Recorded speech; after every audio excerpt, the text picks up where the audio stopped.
Blackwell, Present. Campbell, Present. Holland, Present. Dockery, Present. Yossi, Present. all in attendance. Okay, thank you. Looking for a motion to approve the agenda. So moved. Second. Motion by Yossi, second by Campbell to approve the agenda. All those in favor say aye. Aye. Nays? The ayes have it. Number 3, new business. A, drilling of private wells. Jeff, can I call on you for this? Thank you, Mayor. I was approached within the last couple of months by a business that would like to relocate here from LeClaire. They're a garden product manufacturer. They bag some soils, mulch, things like that. They would be locating in an industrial area of Eldridge up near LMT. On the east side of that building is the parcel that they're looking at. They would need to subdivide 14 acres. The question came up of whether the city of Eldridge allows the drilling of private wells or not. This came up early on in my career here in some project review discussions. Obviously, we've got private wells within the city. Most of those, I believe, if not all of them, were drilled to serve residences prior to the city serving those areas with public water. There is part of the city code that says that subdivided lots have to hook up to city water.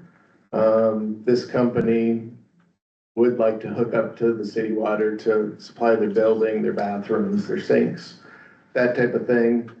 But they also color a large amount of mulch each summer, and they'll use approximately 20,000 gallons a day for several days throughout the summer months. The water for this doesn't need to be treated.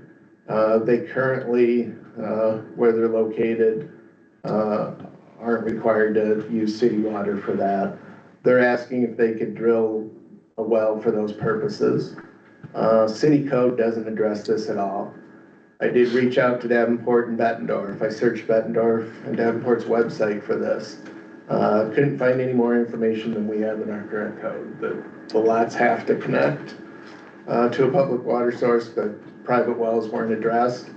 Davenport did get back to me and said that that's a great question and they're looking into it and they'll get back to me with what they find out. So this must not be something that comes up a lot, you know?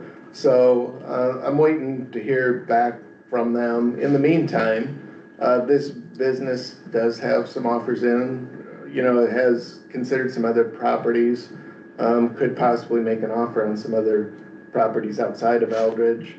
So in the meantime, I guess the question is, has this ever come up before myself being here, and what was, you know, the decision at that time, and what are your thoughts on that? Looking for some guidance on how to proceed.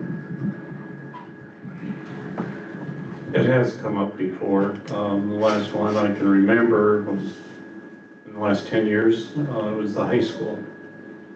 They drilled a well for non-potable water, just for irrigation on the athletic fields. Sure. You know, we've always treated water like sewer.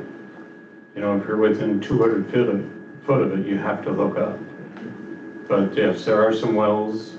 Country Acres has a shared well down there, but that was before we put the ordinances, or the city put the ordinances in place. Sure. It has been done. Like I said, the high school did it.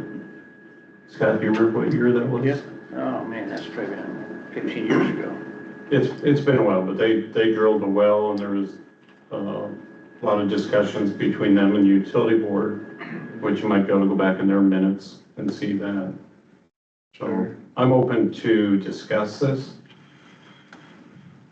especially if it's not for potable. I mean, what's the difference of that than what we just passed, or we're gonna pass on the 0 meters if they use it in their process?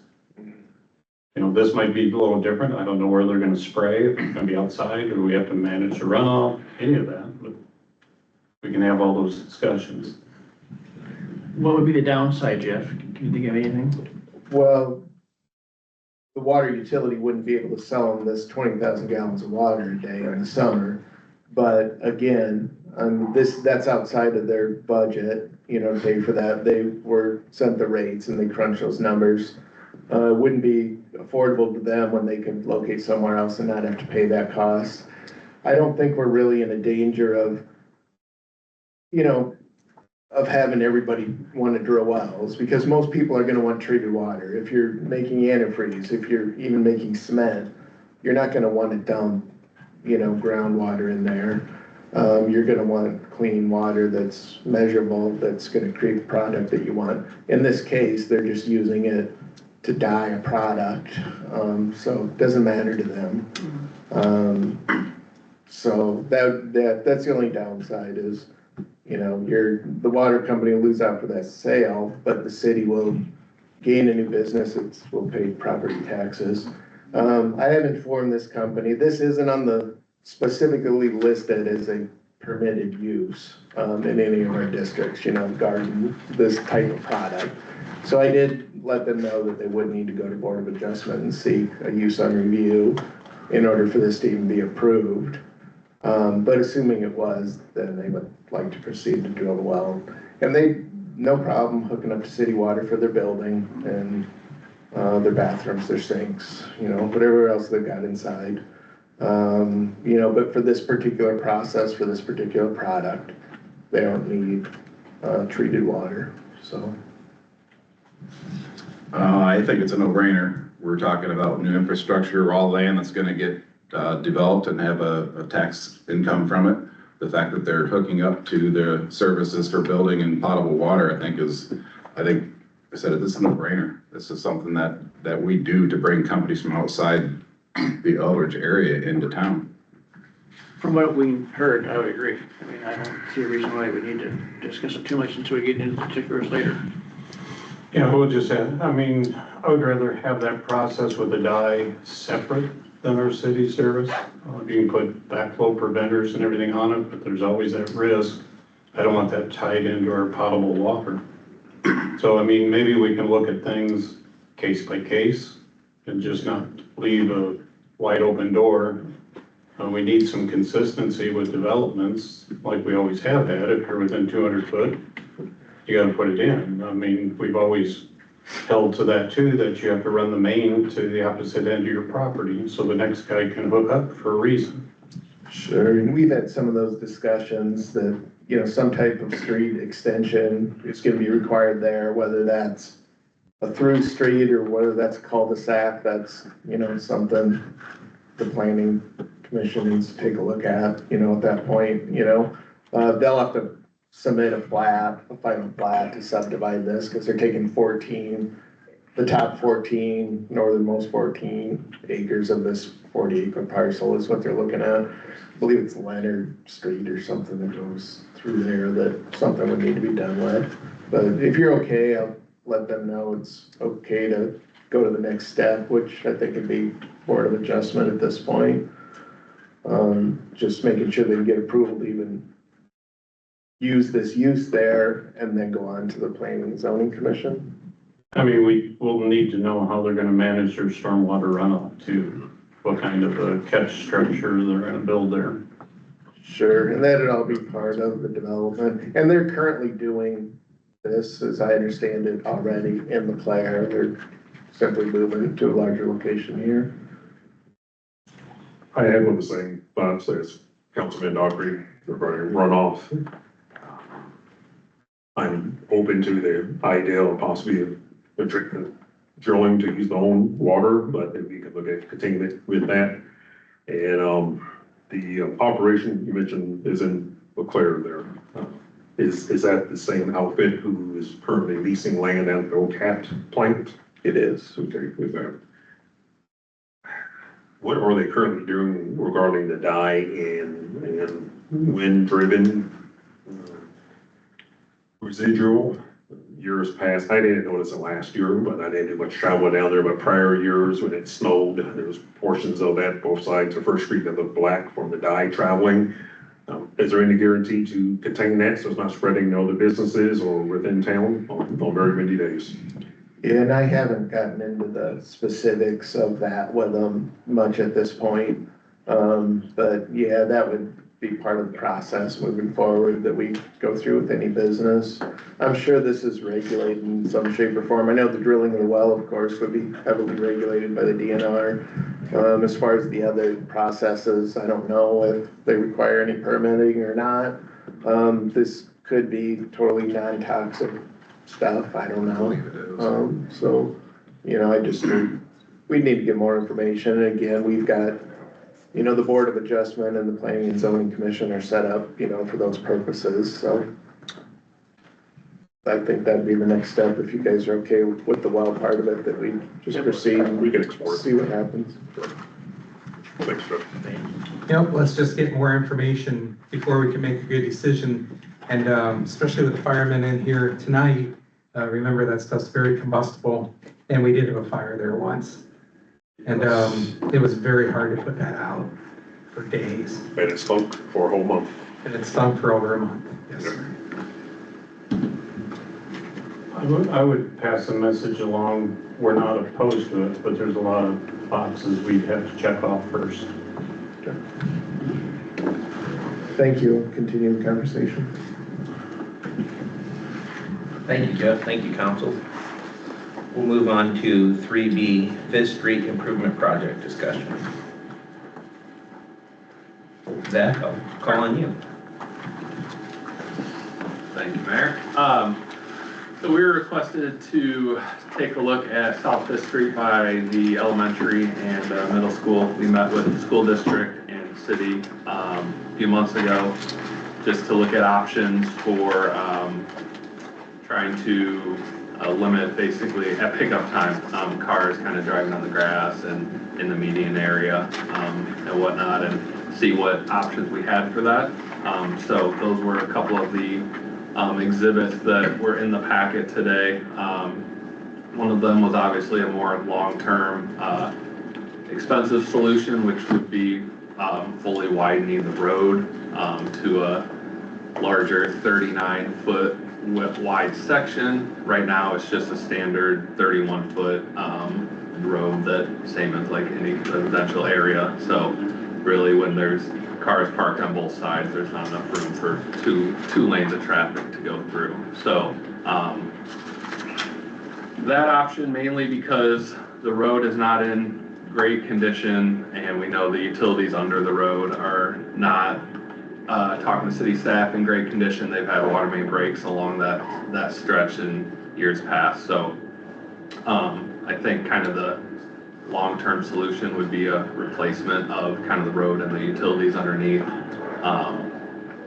But obviously I think that's probably more of a possibly long-term solution, because just based on the price tag of that. So we also came up with some other options that we kind of discussed when we met with the school district and the city and everyone, is potentially just kind of using that boulevard area that's grass right now and paving it as more of a short-term solution. So really people would utilize the road more or less how they are now. It's just instead of pulling off into grass that then becomes more of a muddy mess, we would pave a portion of that so they would have kind of a pull-off lane. Couple different options of if you want to just do the east side or do the east and the west side. I think there's some pros and cons of each. Another thing that I think would be helpful, you know, no matter what kind of decided, is striping the road, pavement markings to kind of delineate the drive lanes from the parking lanes. But so those were, I guess, some of the options we looked at. Obviously just paving the boulevard area is a much cheaper solution. But again, it's not necessarily meant to be a long-term solution. But happy to kind of go more in depth of them if you want, or if anyone has any questions or comments.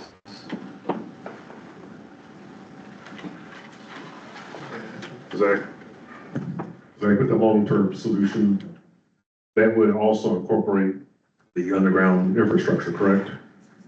The overhead power you're talking about? Yes, and any type of stormwater, any type of sewer upgrades too Yes, at the it- same time? Yeah, that overall cost for reconstruction, yes, that included new water main, new sanitary sewer, new storm sewer, as part of all that. The overhead powers on the south side, there could be discussion if that wants to go underground as part of a big project, but it wouldn't necessarily have to, I guess. Are there any rough estimates right now to either of the three Yeah, proposals? so they were, overall estimates were on that, so the full reconstruction, we had about 2.4 million. For full roadway, utility reconstruction, and then the other two options were kind of much shorter term, the paving were 60,000 and 100,000 for those kind of two options, which truly would just be kind of coring out the grass behind the back of the curve, putting some rock in and a few inches of asphalt. With this being a possible joint venture with the school district, are there any benefits with exploring the overall infrastructure and doing it right the first time regarding funding? I mean, it's definitely, that's your long-term solution, that'd be great, I just know that, I mean, think the funding, whether or not that's a hurdle, I think it's probably the biggest conversation. Ultimately, that gets you your best long-term product, you'd have enough room for parking lanes on both sides and drive lanes, so it's it's a conversation that, I mean, that we can have. I think the biggest thing for this section of road, that makes it kind of hard is it's really, school district says it's 20-30 minutes a day is the problem at pickup time. So, other than outside that time, I think it functions like a normal street and does okay. So it's just trying to find a balance between providing, good access for those, pickup times during the day, but then also, a road that works the rest of the time as well, so.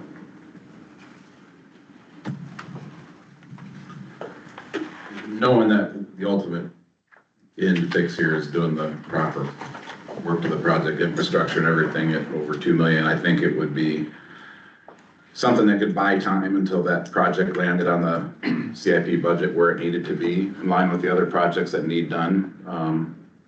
I think doing both sides of the road, I don't think it's really necessary. Again, with what we've seen out there with traffic, I think even just having the east side of it would fix a lot of the problems as a temporary repair. And we knew that going into it, that we were looking for those temporary repairs, and that was probably what was gonna end up being, that short-term fix.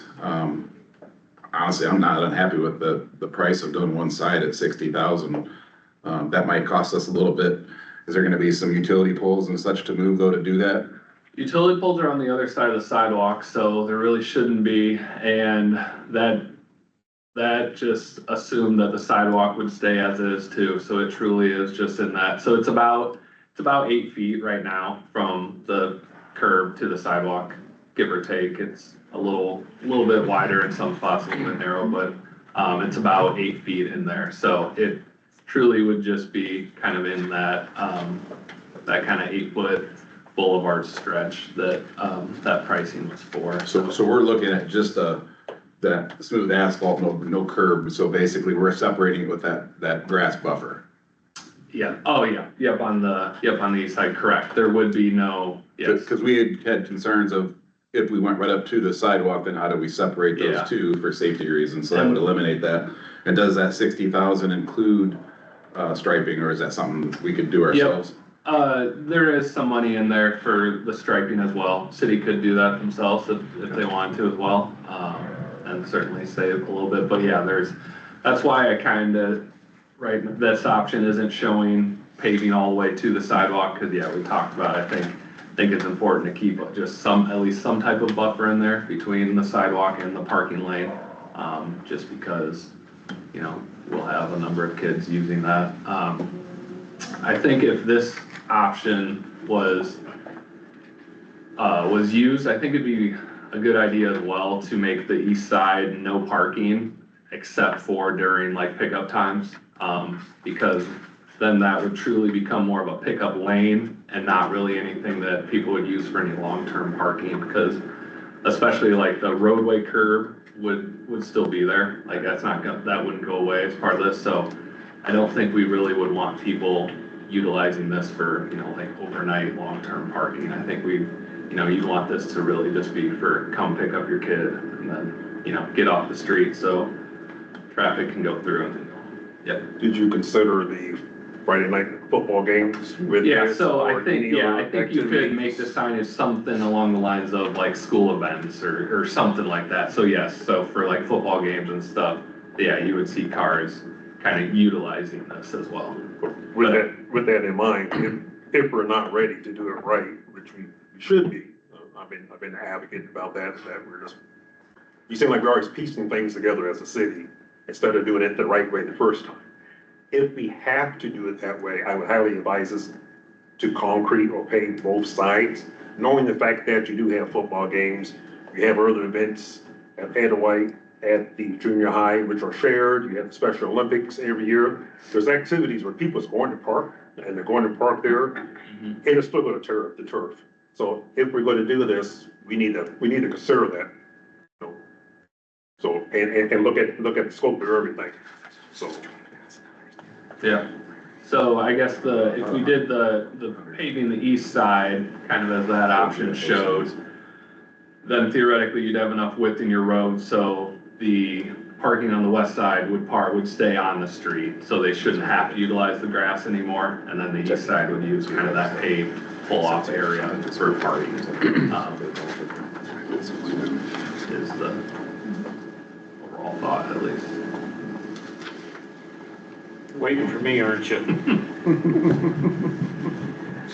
Zach, I agree that just the east side for now.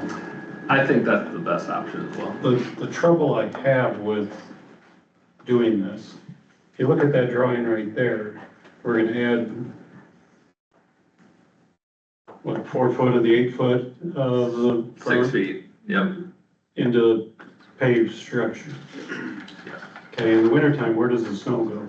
So that's kind of my main, I guess, question that we would have to work out is, yes, about plowing is, where would it go, and then who maintains it? Like, is it the school district that plows it in the wintertime and cleans it off? Or is it the city that does it? So yes, that is. It's in the public right of way though. That's, yep. You know, we don't have But who cleans off? The school district manages that sidewalk, right?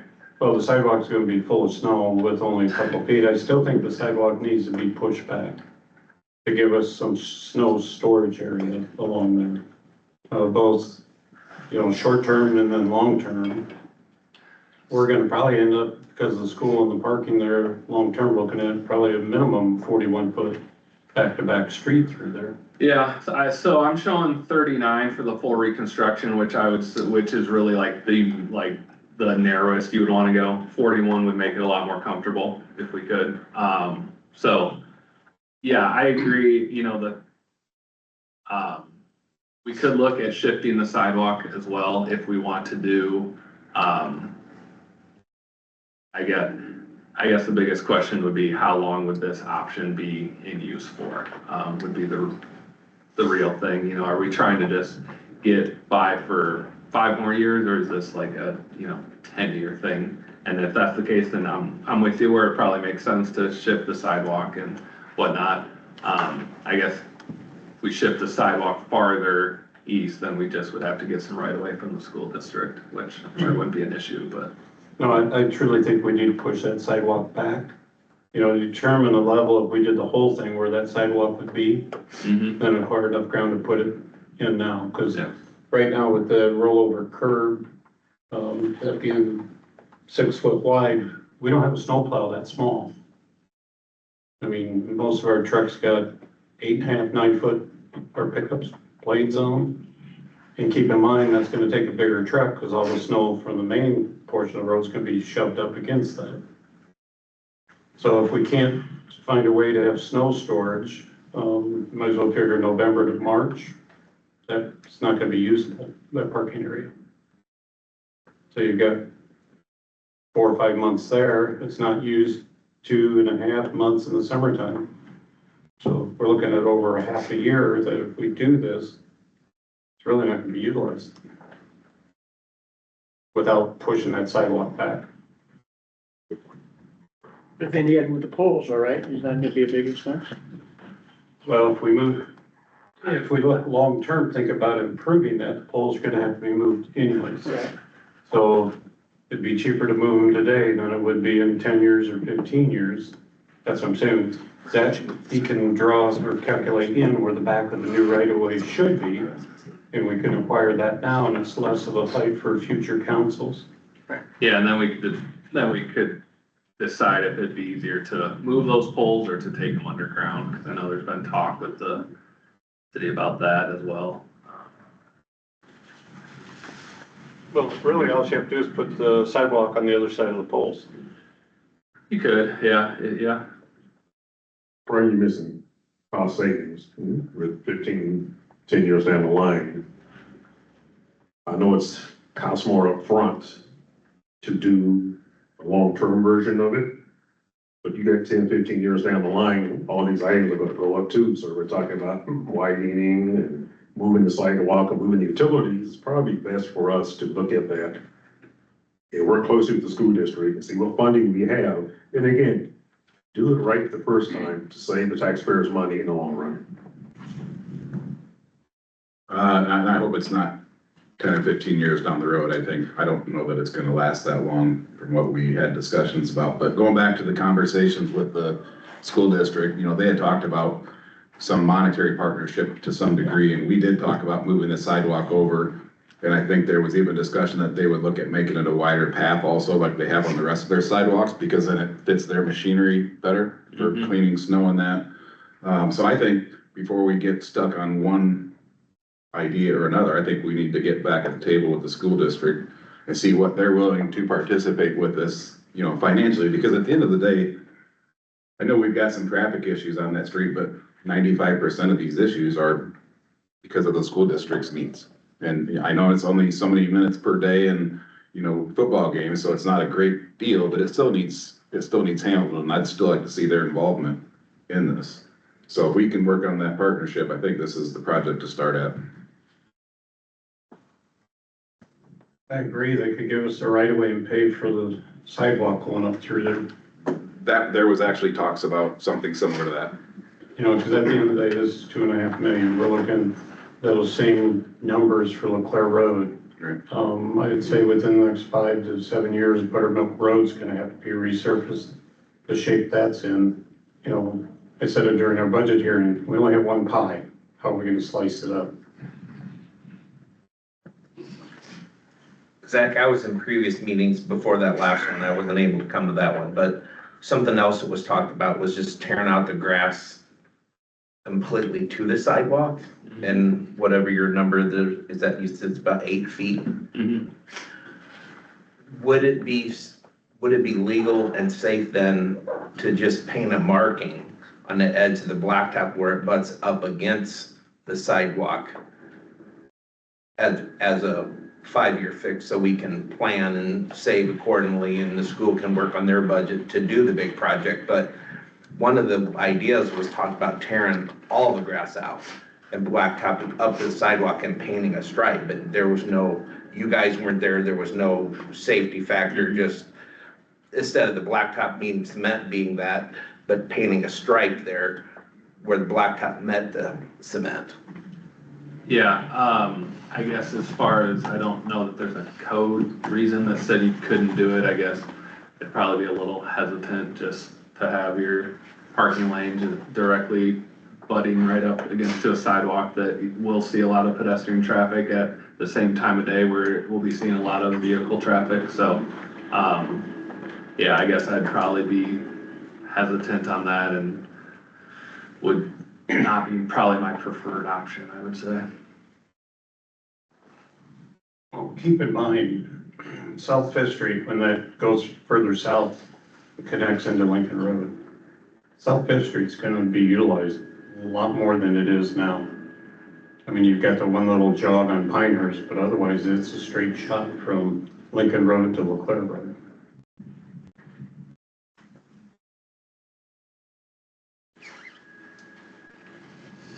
So I hear consensus, everybody agrees that we should look into doing something here, but we should get back with the school district to find out what they're willing to commit to. Yes. Does that sound right? I volunteer. Okay, Brian. You and Ryan, work on that. All right. Thank you, Zach. Thank you. Number 3, under new business then, or C, I mean, Eldridge Volunteer Fire Department discussion. About Keith's got it. Keith? Thank you, Mr. Mayor, and thank you, council. So I guess the intent of us coming here this evening, and when I say us, I'm speaking on behalf of also Assistant Chief Engler and Captain Martinek.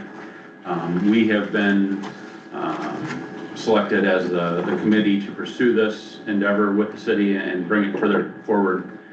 We have had several conversations with the Assistant City Administrator and City Administrator and Mayor about this already.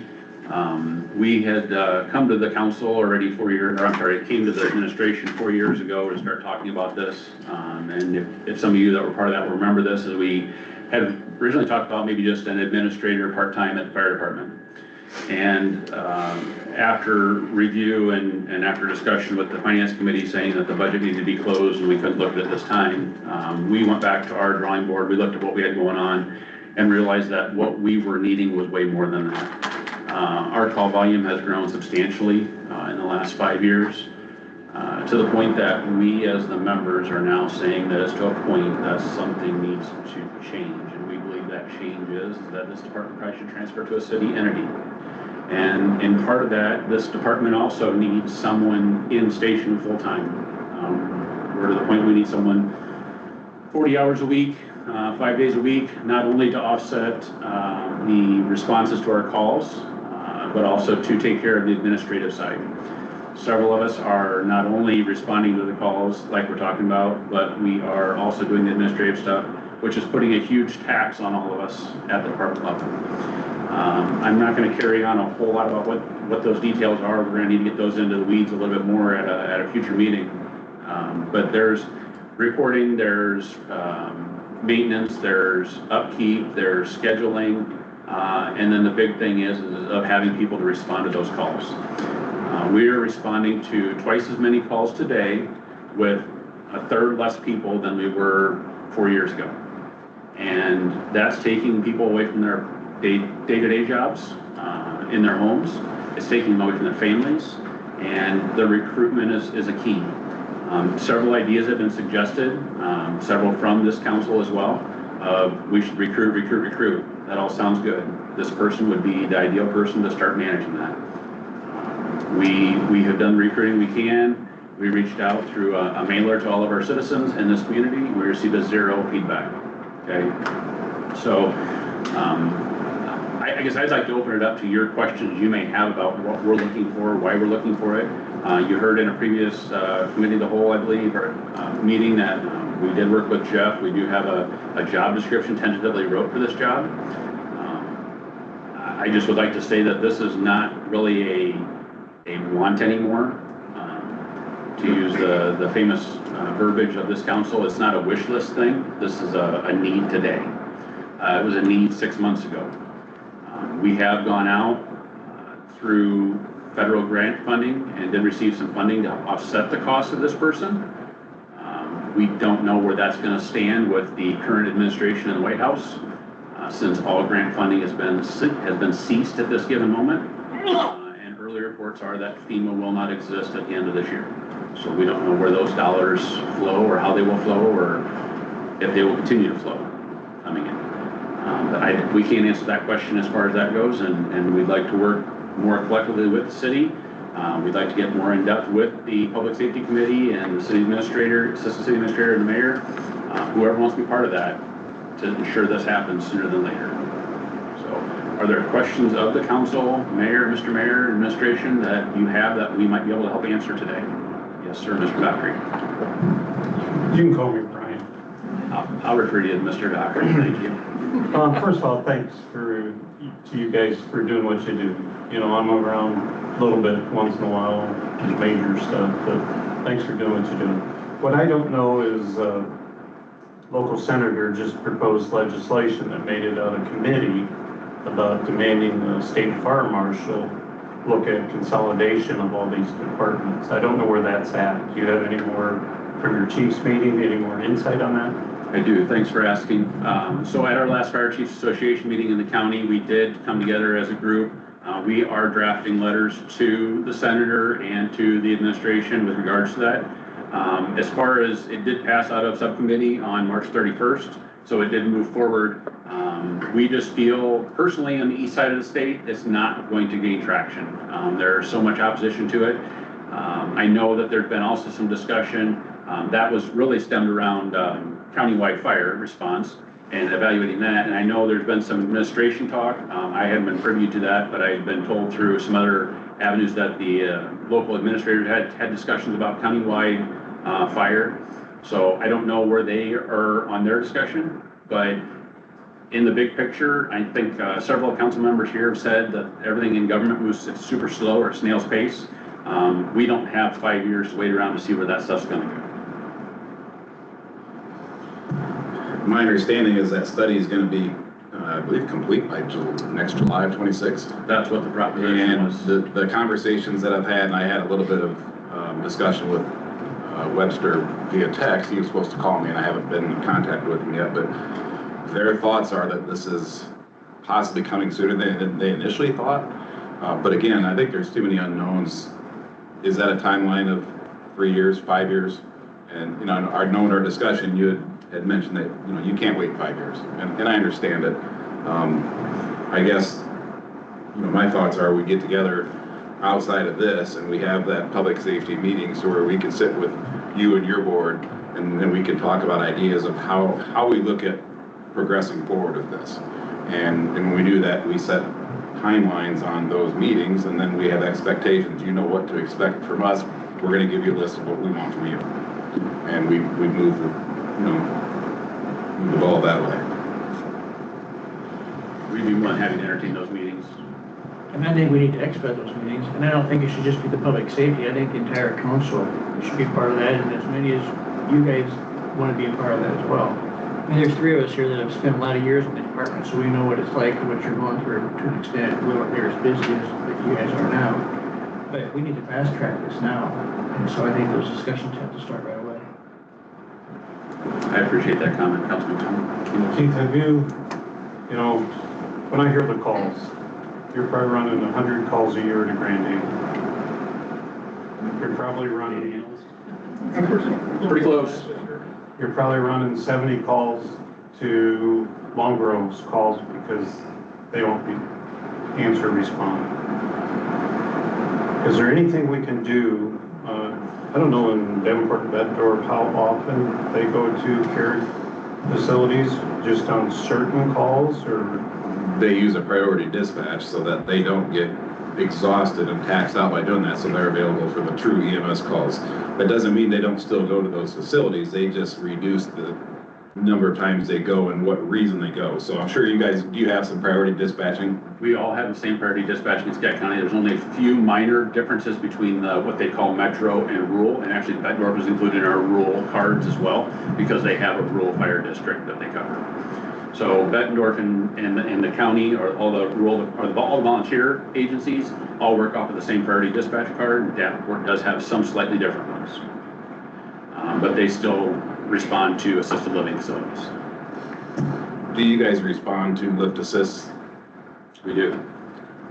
So that's something that, I mean, you could, I don't know how many of you do that are just lift assists, but my opinion always was when we ran calls in Davenport is we were getting called to assist medic with lift, or us just do a lift assist at the home, and then we weren't available when that fire came in or that true, you know, accident or something. That's something that was changed when I was there, is that they stopped responding to them, and they made medics into rigs to go get the lift assist done. And we can work through those details with the run volume numbers and stuff like that.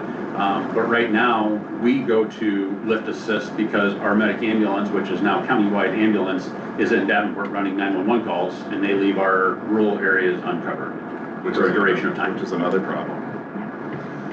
Well, I mean, for our citizens, we need to have a conversation with the county about it, because Eldridge is centrally located.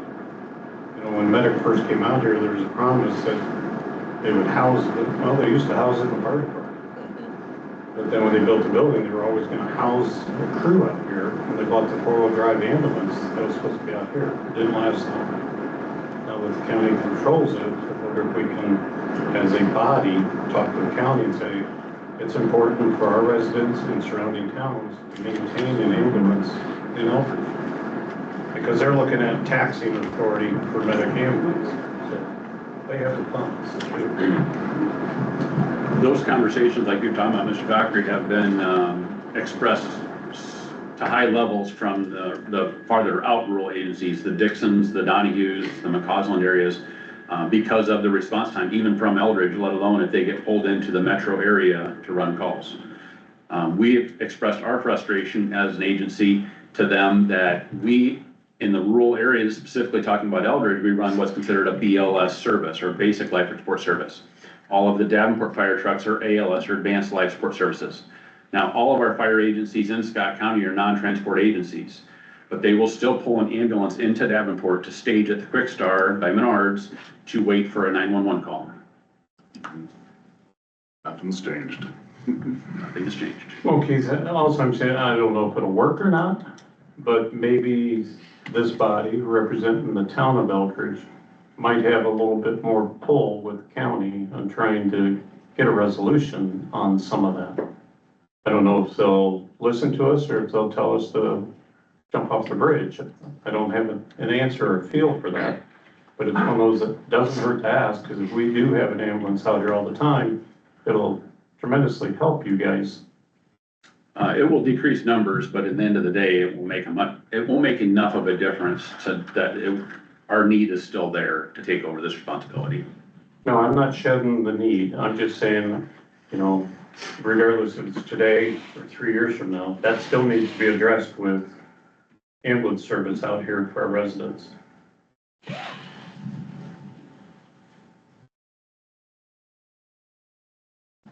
Chief, thank you for being here with this and for keeping it before us. But yes, you're absolutely correct. At the most recent committee, the whole meeting, couple in the past, I'm going to brought this up again, knowing the need and what was going on and being pulled in different directions with this. Can you just frame so citizens are aware with this? Because, you know, we have some, I guess, there's a few doubters still out there regarding if this is needed and how it's going to be paid for. Can you let individuals know regarding having a full-time administrator, chief, whatever that looks like, how those coordinated efforts is going to make the community safer? And then second of all, without naming, is there somebody in mind that would be in this position that you have thought of?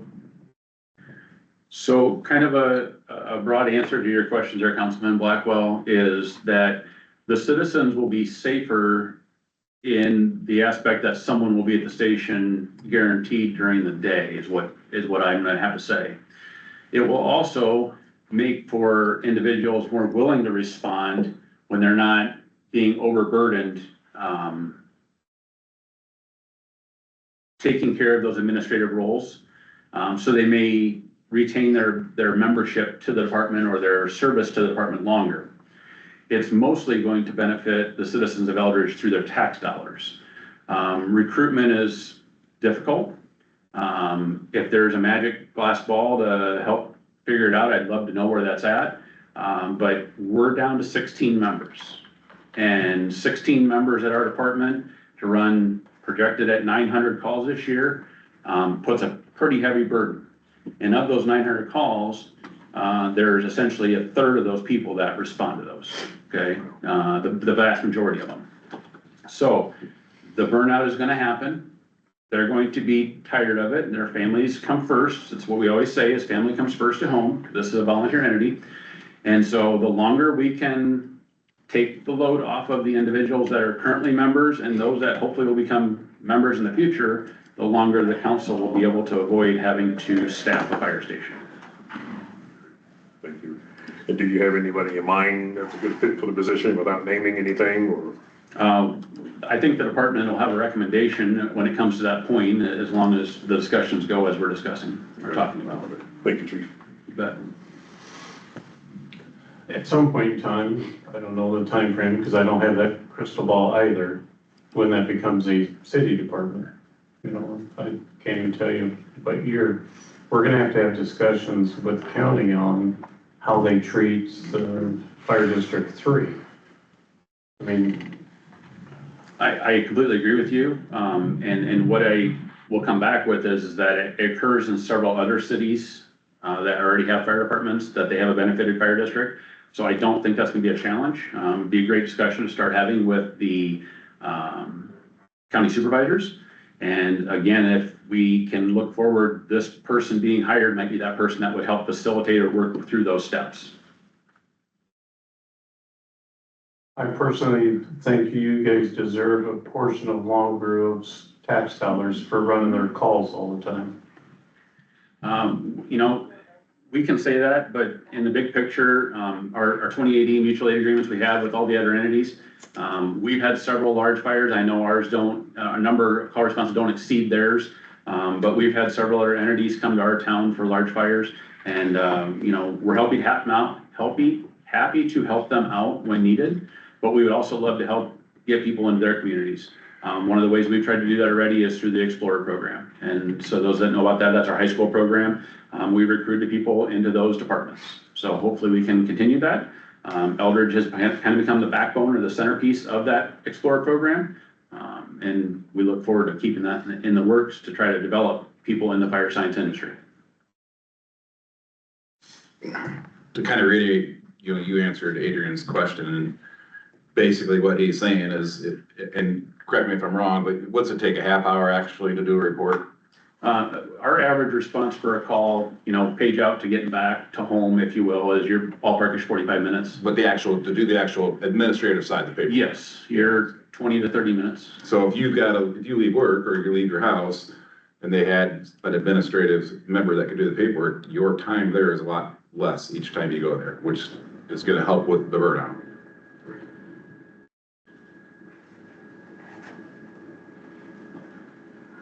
We're at no point coming to the council looking for a fully paid fire department, fully staffed fire department. We're simply looking for that first person to be in place and be looking at the next person within the next year or so after that, just to get things stabilized and get it working and get it flowing. The citizens of Eldridge have, we feel, received exceptional service from Eldridge Fire, and we don't want to see that change. We want to see Eldridge Fire continue just as it has. And there's several citizens that have utilized our services that are surprised to see it say volunteer on the doors of our trucks. Keith, thank you for coming here with some of your red hats tonight.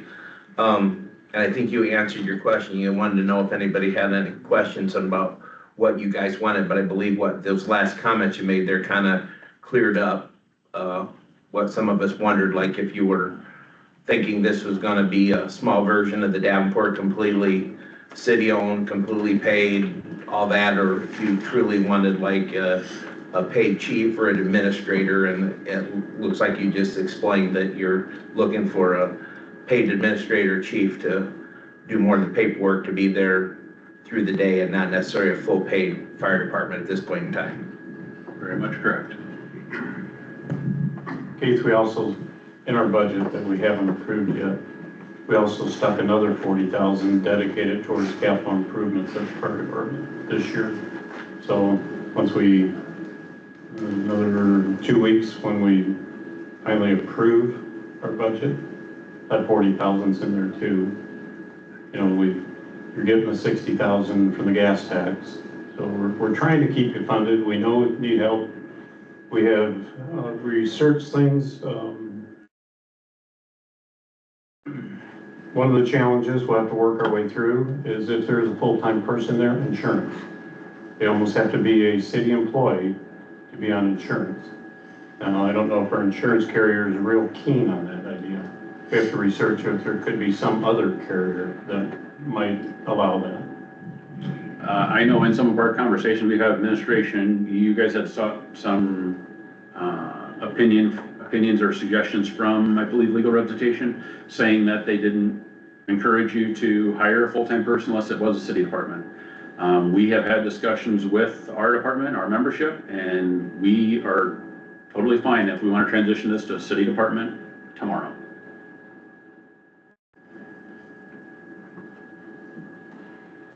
That would be bad for the taxpayers. I'm not trying to go down a rabbit hole here, but, you know, when we came, you know, 4 years ago, we were talking about a part-time administrator and funding for it, and we realized we needed more than that.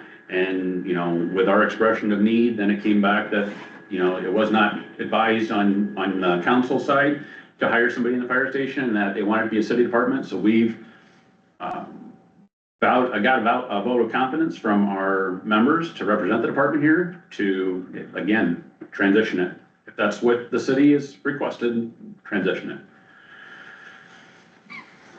Well, another option would be is we funded an administrative person. No, But then we don't- that does not work, we- Ryan. We don't have the means to manage that person then. Now we're still burdened with trying to manage that person, oversee that person. If we only accept funding, now then we still have to do all that labor work on top of it, okay? And we wanted to transition it, or we suggested to transition it once you guys came back with it, from the fact that now the management overseeing and all that stuff is now on the city's aspect. Dollars just won't fix it, unfortunately. So for clarification, are you looking for someone to do the paperwork and that kind of stuff? Or are you looking for somebody to completely manage it, be fire chief, the whole 9 yards? Under what your guys' representation came back with, you guys were suggested that you hire that fire chief for that position. So we're saying you would hire the fire chief. They would be the administrator as well, administrative level in the fire station or overseeing the fire department, basically looking like a department head role. And that's the way that Jeff and I had worked through and the others had worked through the job description, and that's the way it's pretty well wrote, as a department head job description. Which we haven't had Right. we haven't seen.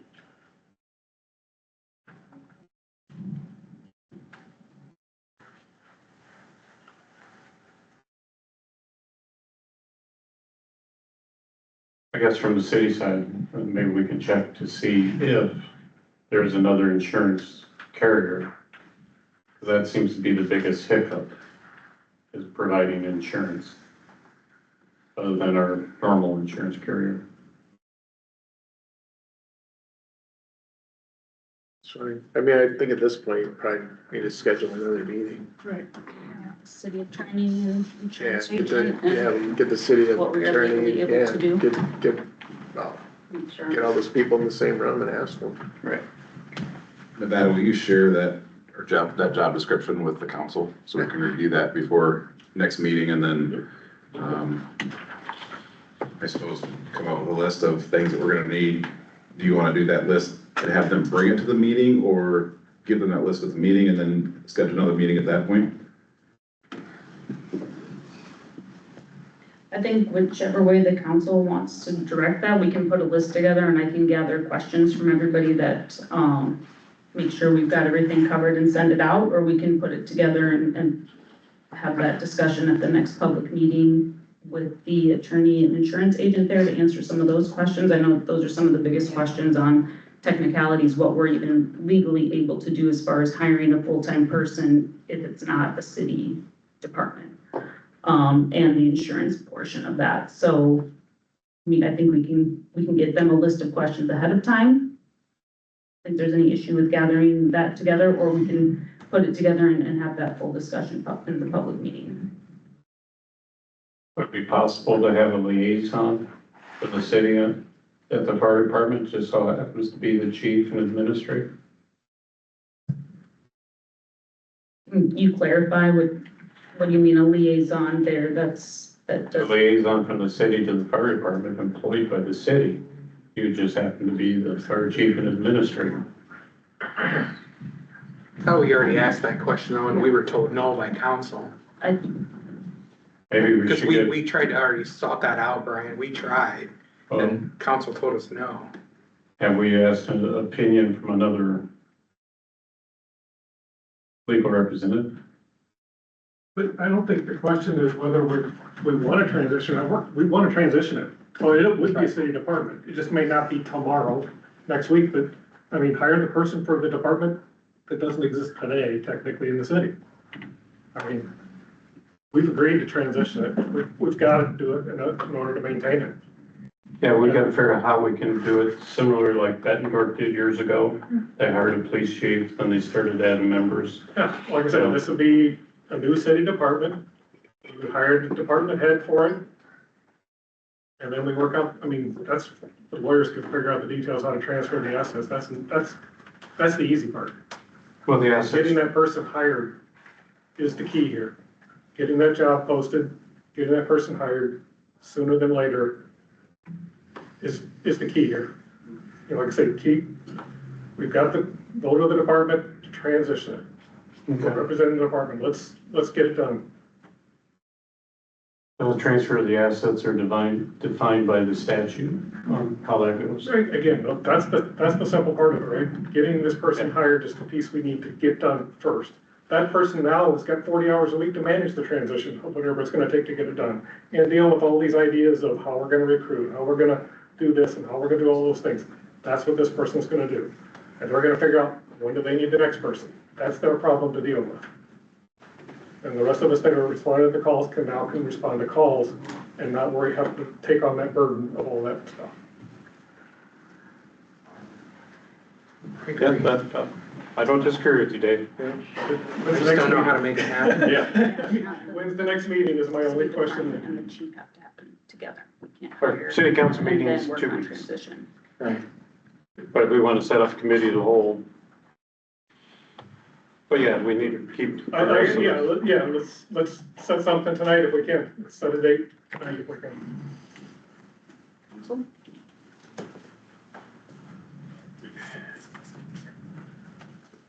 For this give enough time, Nevada, whoever else is working on it, to ensure that all parties are available from legal, council, from city staff, from insurance. Yeah, if we want to expedite it, I think we need to not worry about getting all the information that we're looking for. I think we need to schedule the meeting if it's a committee of the whole, and then have Allison there, try to have Seth there. And that way we can come up with the things that we're gonna need, because obviously when you're gonna look at an endeavor like this, there's a lot of information we need. You know, we need that, like we talked about, that forensic look at the numbers for the last 5 years, so we know what is the city getting into? Because it's just not a matter of hiring a chief, it's a matter of now you're assuming all the assets and the liabilities and the risk that come with owning a fire department. So there's it's not gonna be a short list, in my opinion. And we look at it as we're buying another business, because that's, at the end of the day, that's what it is, and it's going to be a burden to the taxpayers to some degree, so we need to know what that looks like. So I would say let's get the meeting scheduled, and then we can work on that list of what we want to put together, what we need as council. Yeah, and as far as the financial side of it, I mean, more than happy to provide any records you want, but just as the document that was provided already for the fiscal year budget for Nevada upon our request, you know, we have the $169,000 that the city's provided for X number of years now, and then we have the franchise fee, we have the county tax dollars. And like in our meeting, we had, Councilman Yossi, is that, you know, we never can count on donations or memorial and things like that. So, I mean, that, stuff like that, I mean, our budget is essentially what you already know, and that's been. Well, there's a lot of details, like you said, getting into the weeds of what those expenses and costs were precisely, because that's what the city needs to know, not a general, I mean, it should be multiple pages to look at what those true costs are, so we know how that is gonna operate. Well, to follow up on Dave, I think what Dave is stating, we need a roadmap. Absolutely. We know the 126 is right out here. You want to know when we're going to hit the 125 and the 124, build a timeline to have, you know, a flow chart on getting through this process. Now, we won't meet all the deadlines, but we got to have that process looking down line to see how we get there. You know, I think Dave's point is well noted. They're getting tired. And old. I'm still older than you, Dave. Yes, I know. But no, I think that's, you know, maybe we set the next committee of the whole meeting for the next council meeting and have some of these discussions, start working on establishing a time frame and setting, you know, a joint meeting with everybody and, you know, just keep pushing at it. We've got the budget out of our way here in a couple of weeks, so that frees up some time where we can make this a priority to start working through it. So 2 weeks? Good enough? Committee of the whole or council meeting? I'd say we committee the whole, that way we have more time. Okay. For now. What time? Yeah. You wanna go 6? Is there gonna be much else on it? We can make that the only thing on it. Let's make it the only thing on it so we don't get bombarded with other topics. If something else should come up between now and then that we have to do, let's just bump it up to 5:30. I'd rather have a full hour. Nothing prevents us from having it on a non-council meeting night, so we can just dedicate a couple hours to have the discussion. I would be fine with that I too. don't wanna cut it short. I think you're right. I think this could be a long meeting, and there's a lot to discuss. For a special meeting. And we need to do it quickly. Yeah, if we have a special meeting when everybody's available. Maybe the Tuesday following the next council meeting? It's usually board. Or could we do a 5:30 instead of a 6, and then 5:30 before, 5:30 to 7, just to dedicate to that? At least then we can see what direction we're going. Well, I wanna It's so leave hard it, to keep everyone, I mean, we're all so busy. I mean, I don't wanna, cut it short. It could be very lengthy and detailed discussions as we work our way through this. It's an important issue Absolutely. for us and for the fire department. So if I suggest just doing it on a different night and dedicating a 2-hour window and just doing, And make sure we get Seth and Allison here. I mean, those are the key players right now. If we did it at 6 o'clock, there's probably a good chance utility board meeting would be done or. Next, they should, I don't think there's anything, On the 21st I'm talking about, or the so 22nd. they'd be, that's. well, Tuesday nights, first and third, they have training nights. So we need to stay away from first and third Tuesday. So second or fourth Tuesday would be fine, or second and fourth Monday would be fine. We can do The 28th. we can look at the 28th, that's 3 weeks from now, but that gives us the whole night with nothing else on the agenda. Let's do that. Fine by us, we'll make that happen. Start time? I prefer 6 o'clock myself. I'd schedule for 6 to 8. You know, I'd rather have enough time than not enough time. If we get done at 7:30, Dockery's buying pizza. if I'm buying something, but it's not gonna be pizza. Becky's catering, Thunder Bay Grill for everybody, so come hungry. Thank you. Yeah, your credit card. You're a good guy, Brian. Thanks, guys. Is there any other questions we can answer for you this evening? No, it shouldn't. No, Thanks thank for you, coming thanks in. for coming. Okay, we look forward to seeing you guys on the 28th. 28 at 6 o'clock. Dave, thank you, too. Good to see you, neighbor.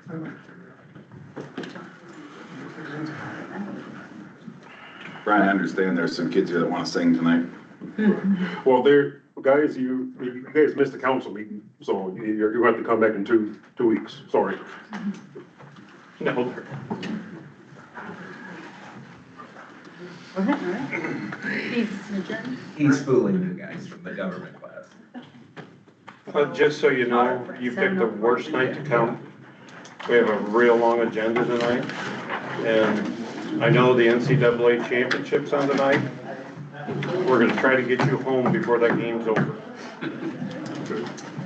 Just to give you a heads up. If that's okay, if not, And then adjourn this meeting first, we can start. Yeah, going. yeah. you guys might as well come back. Make a motion for adjournment. Second. Motion by Dockery, second by Collins to adjourn. All in favor, say aye. Aye. Nays, we are adjourned. We're gonna take a few minute break here and